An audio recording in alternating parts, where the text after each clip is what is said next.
따라해 봅시다. 만유 가운데 계신 주님. 만유 가운데 계신 주님. 예, 만유라고 하는 것은 우주 만물을 의미합니다.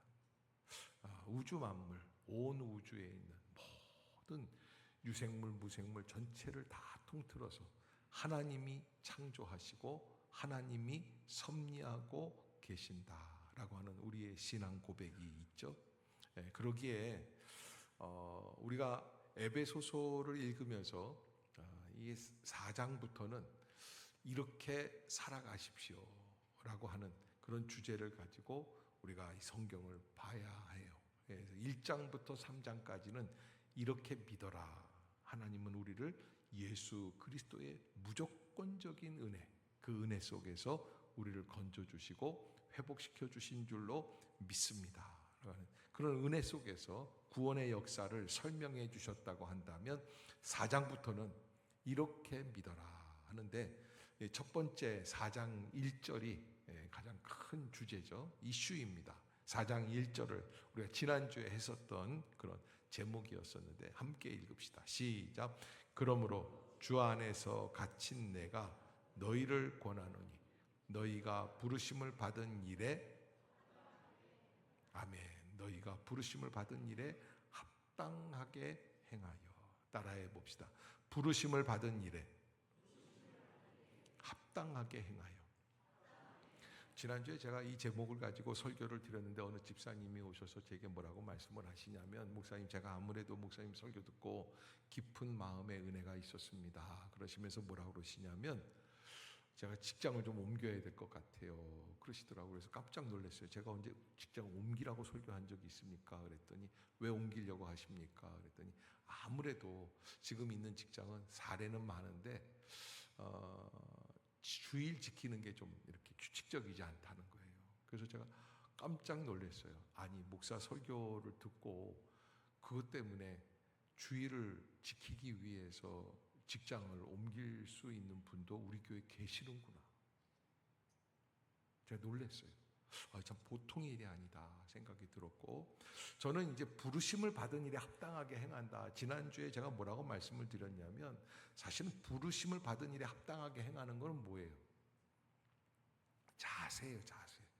그래서 2절에 보면 모든 겸손과 온유와 오래 참음과 사랑 가운데서 서로 용납하라. 한국 사람들이 제일 못하는 게 못 봐주는 거예요. 옆에 사람 쳐다보세요. 얘기하세요. 잘난 체를 그만하세요. 잘난 체 하는 꼴을 못 봐주는 거예요. 잘난 것 같이 행동하는 거, 자기가 뭘 아는 것처럼 행동하는 거, 이런 거 못 봐주는 거거든요. 한국 사람들은 그거 참 어려워해요. 그런데 하나님은 뭐라고 그러시냐면, 우리가 하나님의 그 한 부르심의 소망 가운데서 부르심을 받은 사람들이지만, 그러나 서로 용납합시다. 따라해 봅시다. 서로 용납합시다.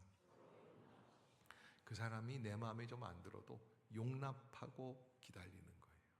그래서 3절에 보면 평안에 매는 줄로 성령이 하나 되게 하신 것을 힘써 지키라. 따라해 봅시다. 힘써 지키라. 다시 한번 힘써 지키라. 참 놀라운 것은 우리는 하나님의 부르심을 받았습니다.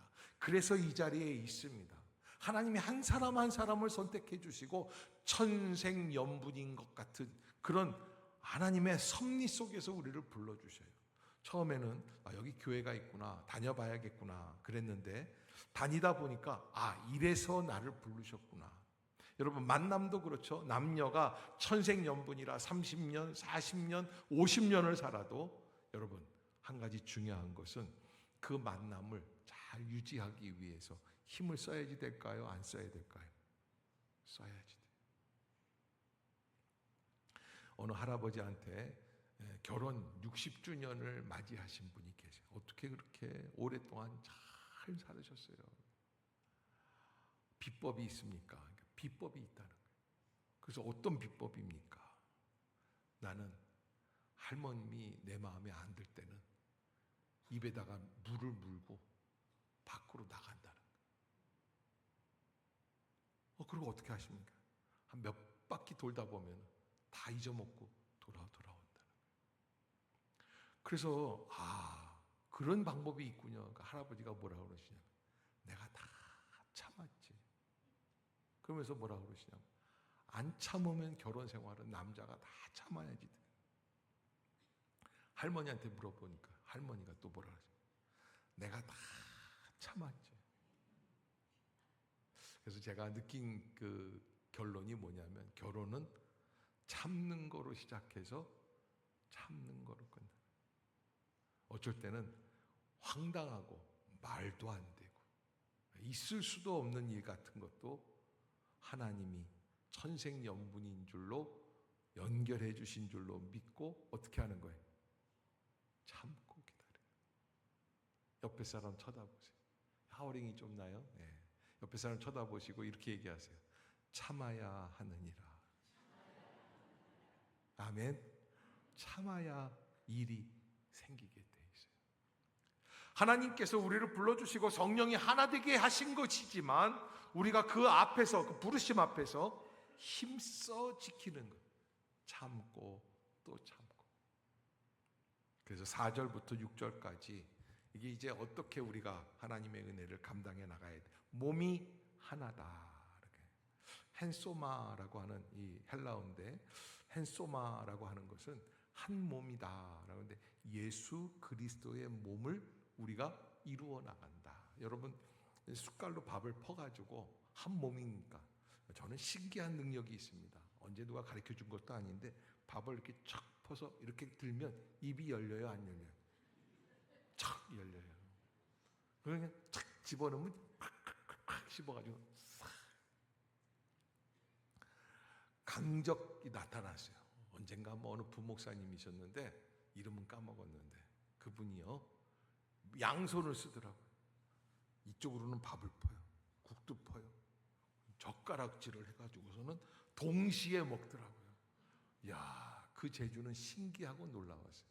야, 이거는 참 따라갈 수 없는 극한의 기술이다. 그런데 여러분, 어떻게 가능합니까? 한 몸이기 때문에 가능합니다. 뇌에서, 머리에서부터 명령을 하면은 몸의 각 부분들이 한 몸, 헨소마라고 하는 그런 같은 유기체로서 같이 반응을 하니까 적절하게 착착 하는 거예요. 밥을 펐는데 입에 집어넣으려고 하는데 입이 싹 돌아가면, 그러면 밥을 먹을 수가 있다 없다? 없다. 우리가 원하는 목적을 향해서 함께 어우러져 가는 한 몸의 공동체로 살아야 할 줄로 믿습니다.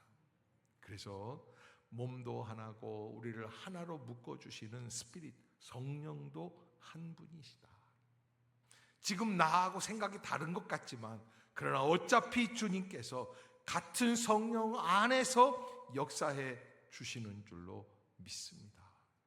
그러기에 이와 같이 너희가 부르심의 한 소망 안에서 부르심을 받았느니라. 따라해 봅시다. 부르심의 한 소망 안에서 부르심을 받았느니라. 무슨 얘기냐면 같은 목적을 가지고 함께 부름을 받았다.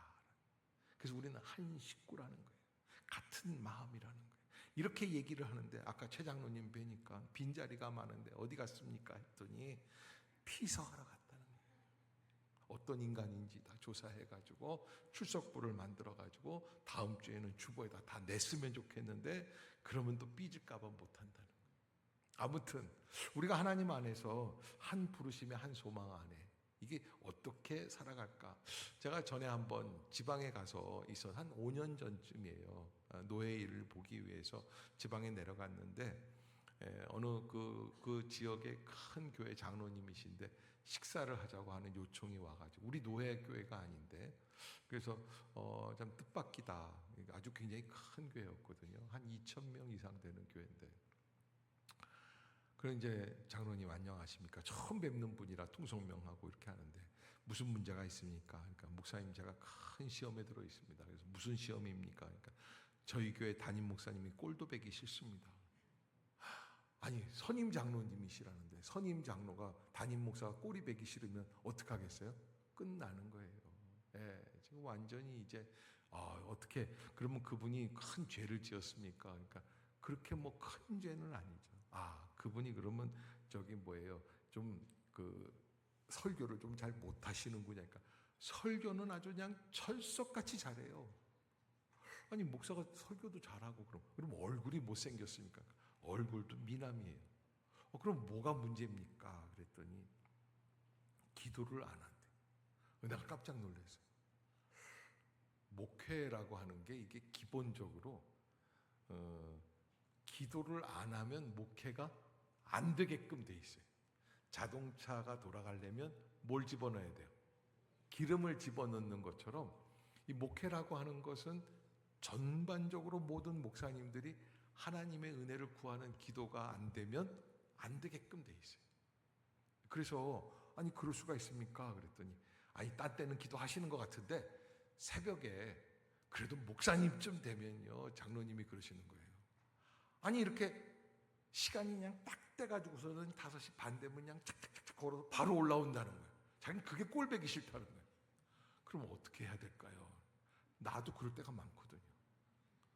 나도 이렇게 정리하다가 보면 늦어가지고 어쩔 때 다 준비는 그 전날 해도 출력이 안 될 때도 있고 그래가지고서 좀 늦게 와서 이렇게 팍 올라올 때도 있는데 가슴이 뜨끔하더라고요. 그래도 한 10분 전은 와가지고서 한 30분이라도 와서 무릎을 꿇고 앞에서 기도하고선 설교를 하셔요. 알고 보니까 그 원로 목사님이 그렇게 하셨는데 새로 오신 담임 목사님은 안 그러니까 그게 이제 꼴배기가 싫은 거예요. 그래서 이제 목사님이 설교를 잘 하시는 거예요. 그래서 내가 엊그제 왜 이 얘기를 하냐면 설교 준비하다가 그 교회 목사님 요즘 어떻게 지내나 하고서 한번 들어가 봤어요. 여전히 새벽 기도 때 기도 안 하고 그냥 올라오시더라고요. 장로님은 맨 앞에 앉아가지고 꼴라가지고 입술 내밀고 앉아 계세요. 이게요 정말 동상이몽이죠. 목사는 장로한테 요구하는 게 있고 장로는 목사가 이렇게 했으면 좋겠다. 자기 마음에 맞는 거. 근데 여러분 이게 부부도 그렇고 회사의 직장 동료도 그렇고 우리 교인들도 그렇고 그런 부분들이 다 있어요. 옆에 사람 한번 보세요. 보시고 저를 보시지 말고 옆에 사람을 보세요. 얘기해 보세요. 나한테 뭘 원하세요? 다시 한번 보세요. 다시 옆 사람 보시고 얘기하세요. 나한테 받고 싶은 대로 당신이 좀 해주세요. 이게 참 어려워요. 그래서 받고 싶은 대로 섬겨주는 게 참 어려운 거예요. 그러니까 정말 우리가 부르심의 한 소망 안에서 부르심을 받은 것이 분명하긴 하지만 어렵습니다. 그래서 우리가 하나님 안에서 무엇을 깨달아야 되냐면 하나님이 우리를 이렇게 세워주시고 역사하시는구나 라고 하는 게 6절 내용인데 6절을 한번 읽어볼까요? 6절 시작. 하나님도 한 분이시니 곧 만유의 아버지시라. 만유 위에 계시고 만유를 통일하시고 만유 가운데 계시도다. 아멘. 경유도 있고 석유도 있고 뭐 올리브유도 있고 다 있는데 만유는 뭐나? 만유가 뭐라 그랬어요? 온 우주 만물. 그러면 하나님은 어떤 하나님이냐? 3가지로 얘기를 해. 첫 번째, 만유 위에 계신다. 그게 무슨 말이에요? 하나님이 천하 만물을 창조하시고 그 모든 것을 통치하시는 하나님. 그래서 이런 걸 보고 뭐라 그러냐면 초월적 하나님이죠. 따라해 봅시다. 하나님은 우리의 초월자이십니다. 우리랑 똑같은 분이 아니라 우리를 뛰어넘어 역사해 주시는 초월자 하나님. 만유를 통일하신다는 것은 무슨 뜻이냐? 모든 게 합력하여 한 가지 뜻을 이루게 하기 위한. 그게 뭐예요? 구원의 은혜에 이르게 하시는 거예요. 아멘. 그게 하나님의 만유의 통일의 역사예요. 그러면 그 통일의 역사를 이루시기 위해 어떻게 하시는가? 따라해 봅시다. 만유 가운데 계십니다. 무슨 얘기예요? 우리랑 동행하고 계신다. 옆자리를 한번 보세요. 옆자리. 빈자리가 있죠? 주님, 오늘도 와 계시는군요. 아멘. 그분이 우리 곁에 함께 하시는 거예요. 그래서 이스라엘 사람들이 광야를 걸어가는데 40년 동안 낮에는 구름 기둥, 밤에는 불 기둥으로 인도해 주시는 그 놀라운 역사가 있는 것처럼 우리와 동행해 주시는 그 하나님을 우리가 다 체험하면서 살아가게 되어 있다. 사실은 창세기를 보면은 맨 처음에는 창세기 12장부터 아브라함 이야기가 나오고, 그 아브라함 이야기가 나온 다음에는 이제 22장, 23장으로 가면은 아브라함의 아들 이삭의 이야기가 나오고, 그 다음에 이제 28장으로 가면 28장부터 야곱의 이야기가 시작이 되고, 그러고서는 이제 가다가 한 32장 이렇게 가다 보면은 누구의 이야기가 나오냐면 요셉의 이야기가 나와요. 사실은 이 요셉의 이야기, 야곱의 11번째 아들인데 이 요셉이 사실은 주인공이 돼요. 그리고 앞으로 오실 예수 그리스도의 상징적인 존재가 되는 거예요. 근데 어떻게 요셉이 그럴 수가 있느냐? 17살, 우리 나이로 하면 고등학교 2학년, 1학년 요때예요. 한 번은 형들이 양을 치고 있는 들판에 먹을 것을 가져다 주고 있는데 그 형들이요, 꼴배기가 싫은 거예요. 옷을 색동저고리, 아버지가 너무 사랑해서 컬러풀한, 무슨 뭐 예전에 그 컬러풀한 옷 같은 거, 베네똥 같은 거 이런 거 있었잖아요. 똥이라고 그러니까 좀 이상한데 이름이 원래 그래요. 예. 그런 그 옷을, 이게 컬러풀한 거, 우리는 흑백 옷을 입는데 쟤는 컬러를 입으니까 꼴배기가 싫어가지고 와가지고서는 몇 대 때리고서는 옷을 벗겨가지고서는 빨가벗겨서 구덩이에다 던져놨어요. 죽이자. 사람이 참 이상해요. 미움이, 섭섭함이 쌓이기 시작하고 공동체가 모여서 쑥덕쑥덕 얘기하기 시작하면 어떻게 되는 거예요? 죽이고 싶은 사람이 되는 거예요. 조심해야지 돼요. 누구를 얘기할 때, 누구를 험담할 때 조심해야지 돼요. 그래서 어떻게 됩니까? 그날 아랍 상인들에게 팔아버렸어요. 낙타를 타고 다니는 카라반 상인들에게 팔려가지고 얘가 죽을 위기에서 17살 때, 그래서 애굽의 보디발이라고 하는 그 바로 왕의 친위대 장군한테 팔려서 감옥에 이제 그 집에 노예로 팔려간 거예요. 어쩌다가 그냥 얼마나 열심히 했는지 그 집 노예들의 총무가 됐습니다. 참 바르게 하는데 그래도 또 거기서 끝난 게 아닙니다. 또다시 어려움을 겪습니다. 어떤 어려움을 겪습니까? 보디발의 부인이 유혹을 하다가 안 되니까 확 그냥 해가지고서는 잘못된 얘기를 해서 이 사람을 감옥에 보내버리는 거예요. 그리고서는 교도소 들어가서 감옥에서 지내는데 하루하루 날들이 거기서 무려 한 10년을 감옥에서 살아요. 근데 그러는 가운데 술 맡은 관원과 또 떡 맡은 관원, 바로 왕의 친위대 중에 한 사람인 이런 사람들과 만나서 대화를 하다가 하루는 이 사람들이 꿈을 꾸는 걸 해몽해주고 이 꿈 해몽이 탁 철석같이 맞는 거예요. 그래서 너무 신기한데, 그러고는 이제 지나갔는데 몇 년이 더 지나갔는데 그때는 이제 때가 이르러서 바로 왕이 꿈을 꾸는데 어떤 꿈을 꾸느냐? 아주 살찌고 튼튼한 황소 7마리가 쫙 있다가 어떻게 돼요? 아주 마른 황소들이 나타나니 다 잡아먹은 거예요. 그래서 꿈꾸다가 이런 거 있잖아요. 하고서 일어났는데 꿈이야. 그런 적이 한 번도 없는 것 같은 표정들. 그렇게 해서 이게 무슨 꿈인가? 그런데요, 나중에 이제 요셉이 이 꿈을 뭐라 그러냐면 7년 풍년 후에 7년 흉년이 옵니다. 7년 풍년이 왔을 때 7년 흉년을 준비하세요. 쉬워요, 안 쉬워요? 그런데 애굽에 있는 모든 주술가나 점쟁이나 무슨 꿈 해몽하는 사람들 다 알아봤는데 말을 못해. 왜 말을 못해? 죽을까 봐 말을 못해. 만약에 7년 풍년이 옵니다 그랬는데 내년에 풍년이 안 와. 그럼 어떻게 되는 거예요? 축구 감독도 잘리잖아요. 네? 축구 감독도 잘려요. 내년에 풍년 안 오면 어떻게 돼요? 잘리는 거예요. 그러니까 말을 못해. 그런데 요셉은 뭐라 그러냐면 7년 풍년이 있고 그 다음에 7년 흉년. 그러니까는 바로가 이렇게 딱 보니까 젊은 사람이 영특한 게 있어요. 그래서 이 사람을 이 수급대책위원장 총리 대신으로 세우겠다.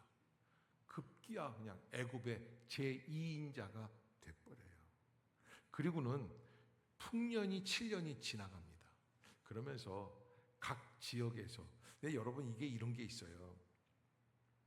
이게 요셉이라는 사람이 자기의 정체성을 생각을 하고 살아가는 거예요. 나는 왜 형들이 17살 때 나를 버렸을까? 상처받은 사람들은 그걸 생각할 거 아니에요. 근데 이렇게 지나고 보니까 결국에는 자기가 뭐가 된 거예요. 형들이 안 버리고 막 사랑해주고 거기서 그 가나안 땅에서 데리고 있었으면 지금 애굽에 내려왔겠어요? 안 내려왔겠어요? 어림 반푼어치도 없는 거예요. 이 얘기 듣고선 또 오늘부터 동생을 구박해서 밖으로 보내야겠구나 이런 거는 아닌데, 하여간 아무튼 이렇게 지내고 보니까 자기가 이 자리에 있는 게 그렇게 돼 있어요. 그런데 이렇게 보니까 애굽의 풍년을 잘 지내는데 전국에 창고를 다 지어요. 뭐 우리로 말하면 경상도, 전라도, 충청도, 충청 남북도 무슨 평야에 있는 지역에 더 많이 짓고 해가지고서는 네트워크를 다 이용해서 전국에 있는 쌀 수매량, 수급량 이런 거 다 조사하고 어떻게 해서 이런 걸 어떻게 이걸 요셉이 젊은 애가 알지도 못하고 이게 죄수로 있었던 사람인데 어떻게 그게 가능할까요? 많은 성서학자들이 뭐라 그러는 줄 아세요? 친위대에서 근무하는 감옥에서 10년 동안 있으면서 그 친위대는 어떤 사람들이 들어오는 감옥이냐면 사상범들이 왕을 해코지하려고 하는 아주 고위 공직자들, 이런 사람들이 돌아와가지고 난 못 살겠다. 왜 못 삽니까? 저 경기도지사가 아주 잘나서 그 사람은 뭐가 잘나? 이런 게 이렇게 했는데 이렇게 해서 전국을 10년 동안 다 누빈 거예요. 뭘로? 듣는 걸로. 따라해 봅시다. 귀가 보배입니다. 듣는 게. 근데 어디서 들어요? 감옥 안에서. 그런데 참 이상한 게 그때는 내가 왜 이런 얘기를 들어야지 그랬는데 막상 총리가 되고 보니까 제일 먼저 효력을 발생하는 게 뭐예요? 그때 들었더니 경기도지사가 와서 너 이번에 경기도지사에 거기에 쌀 창고를 몇 개로. 그런데 딱 보니까 눈빛이 음흉해. 저놈은 지난번에 누구누구를 이렇게 해서 돈도 떼어먹었다는데 내가 조심해야겠구나. 탁 뒷조사해가지고 저 사람 붙어서 한번 해봐. 역시 아니나 달래 돈을 떼어먹은 거예요. 그럼 너는 어떻게 되니? 이런 걸 어떻게 알겠냐고. 어디서 배웠어요? 감옥 안에. 감옥에 들어가게 될 때 보디발이라고 하는 친위대 대장 장군의 부인이 그냥 유혹하다가 요셉이 끄떡도 없이 반응을 안 보이니까 미워가지고 이거를 말을 안 듣는다고 감옥에 보내줘요. 잘했어요? 잘못했어요? 왜 말들을 못해? 네? 잘했어요? 잘못했어요? 부르심의 한 소망 안에서 부르신 역사가 연단도 합력하여 선을 이루게 해서 우리가 지금 어렵지만 힘이 들지만 그러나 하나님의 섭리 가운데 주의 길을 감당해 나갈 수 있는 은혜로운 길로 인도해 주시고, 로마서 8장 28절에 무슨 말씀이 있냐면 로마서 8장 28절 우리가 알거니와 하나님을 사랑하는 자 곧 그 뜻대로 부르심을 받은 자들에게는 모든 것이 합력하여 무엇을 이룬다? 선을 이루는. 아멘. 따라해 봅시다. 지금 어렵다고 낙심하지 마세요. 화가 변화하여 복이 됩니다. 전화위복이라. 내 말이 아니에요. 옛날부터 내려오더니 어려움이 있으면 내가 왜 어려울까? 왜 힘이 들까? 나만 왜 이런 아픔을 겪을까? 그렇지만 그러나 분명히 뜻을 깨닫게 되면 화가 변하여 전화위복을 이루게 됩니다.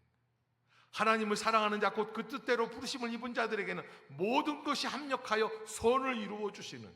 그래서요 요셉이 풍년이 7년이 지나고 흉년이 7년이 시작이 돼요. 전 세계적으로 가물어요. 먹을 게 없어요.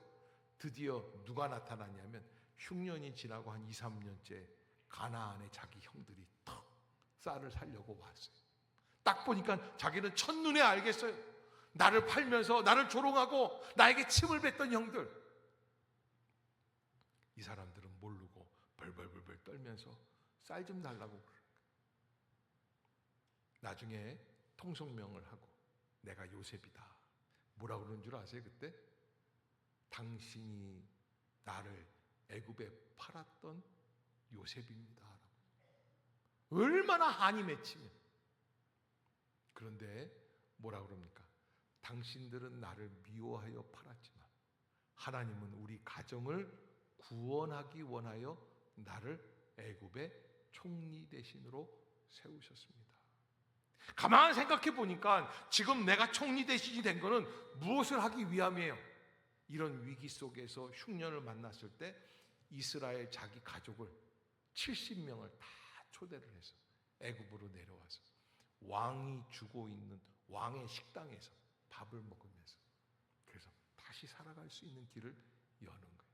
모든 것이 합력하여 선을 이루게 해주시는 줄로 믿습니다. 나중에요 야곱이 죽고 형들이 이제 요셉 아버지가 죽습니다. 그 요셉만 남아요.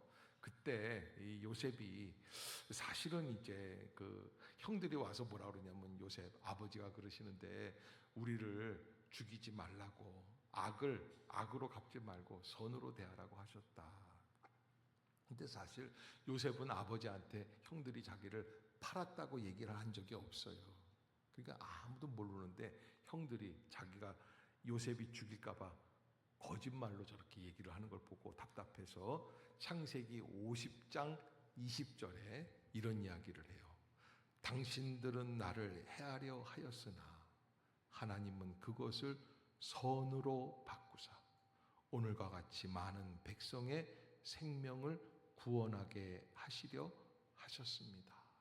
따라해 봅시다. 당신들은 나를 해하려 하였으나 하나님은 그것을 선으로 바꾸사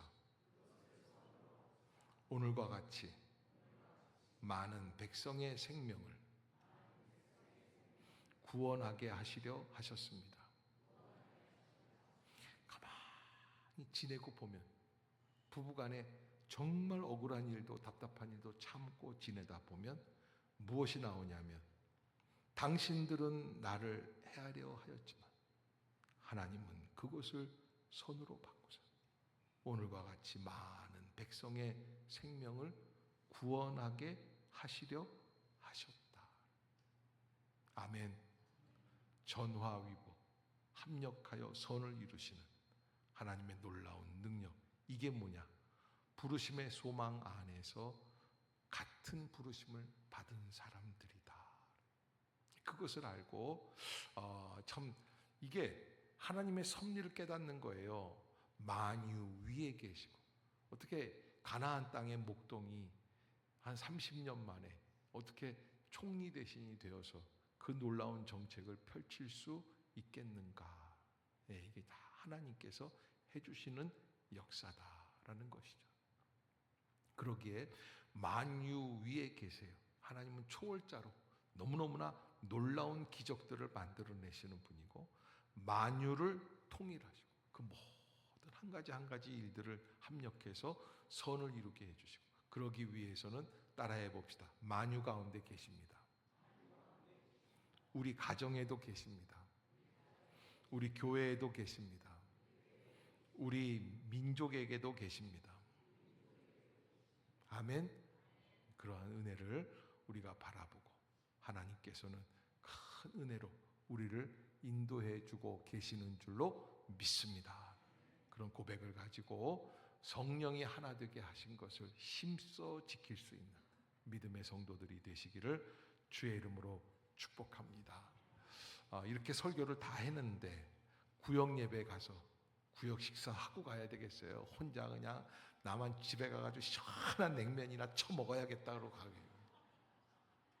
그렇죠? 그거는 진짜 혼자 호로록 맛있게 먹는 게 아니라 처먹는 거예요. 혼자 드시지 마시고 구역 식구들과 함께 은혜를 나누면서 서로 협력하면서 축복해주면서 사랑의 역사가 이루어질 수 있기를 바라겠습니다. 구역장 혼자 다 돈 내라고, 구역장이 됐으면 그 정도는 해야지 되지 않냐고 이러지 마시고, 구역장님 오늘은 제가 내겠습니다. 그렇게 함께 같이 내는 거예요. 회비 내기로 했어요. 회비 내고 싶은 분들은 저 노란 옷 입으신 분 따라가면 되겠습니다. 그런 은혜가 있기를 주의 이름으로 축복합니다. 기도하겠습니다.